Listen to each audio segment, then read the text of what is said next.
Il se fait des produits haute fidélité, haut de gamme, non seulement au Québec, mais il s'en fait aussi en Ontario. Michael, en voici encore une fois un bon exemple. Un autre exemple d'un beau Made in Canada. Oui, absolument. Donc, un produit d'ici, fait dans des matériaux d'ici, comme on le dit souvent.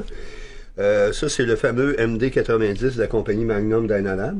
Oui. Magnum Dynalab, qui est une compagnie qui œuvre dans la fabrication de tuners ou de syntonisateurs, comme on devrait dire en français, depuis près d'une trentaine d'années. Ah oui. Fabrication d'antennes aussi spéciales. Leur gamme de tuners, c'est bien entendu que c'est pour des passionnés de la FM. Les prix s'échelonnent entre 1 500 $ et près de 10 000 $. Bon. Fait que donc, c'est pour des gens qui aiment la radio. Donc, les gens qui connaissent bien le FM devraient, en principe, s'intéresser à ce type de Pierre, là, lorsqu'un médium est menacé, on parle maintenant de radio numérique, de radio Internet, de radio ci, de radio ça. On dirait que c'est là où on a les plus grands bouleversements. Oui. Jamais on a eu autant de bonnes stations FM avec de la bonne musique, avec des animateurs passionnés. Ouais. Mais ça prend un radio pour passionner. Voilà. D'ailleurs, on va faire le même parallèle. Depuis que maintenant on écoute de la musique quasiment toujours sur des iPods, maintenant, je veux dire, les tables tournantes sont de retour. Exactement. Exactement. Donc, MD90, mais attention, MD90T. T pour tube ou tube en anglais. Ça, c'est un appareil analogique, là. Oui, c'est une radio. En avant, par contre, je veux dire, on voit un éclairage. L'affichage est numérique, mais c'est un syntonisateur entièrement analogue. On le voit, c'est bien marqué Analog Tuner. Bon, la question je me pose, Michael, pour quelle raison un appareil, un tuner, pour parler français, un tuner analogique sonne, c'est peut-être ce qui se fait de mieux. Pour quelle raison? Disons que tout l'équipement des stations de radio, tout le système de diffusion est en analogique. OK.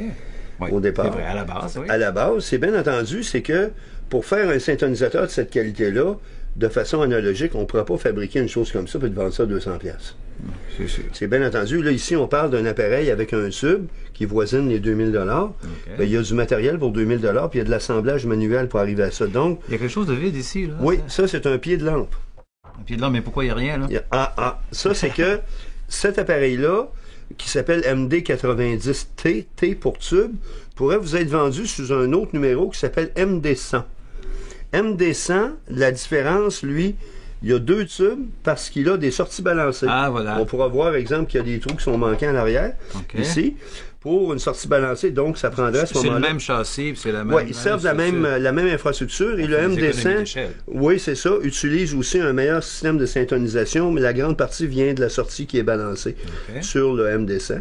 Donc, les gens disent... Pourquoi une lampe à travers un radio? Je vous dirais, c'est que techniquement, on pourrait mettre des lampes un peu partout dans une chaîne audio, mais avec avantages et inconvénients. Dans une radio, la lampe est à un endroit où ses défauts sont pas évidents. Une lampe a beaucoup d'avantages au niveau de la reproduction, au niveau des harmoniques, surtout dans les sons médiums.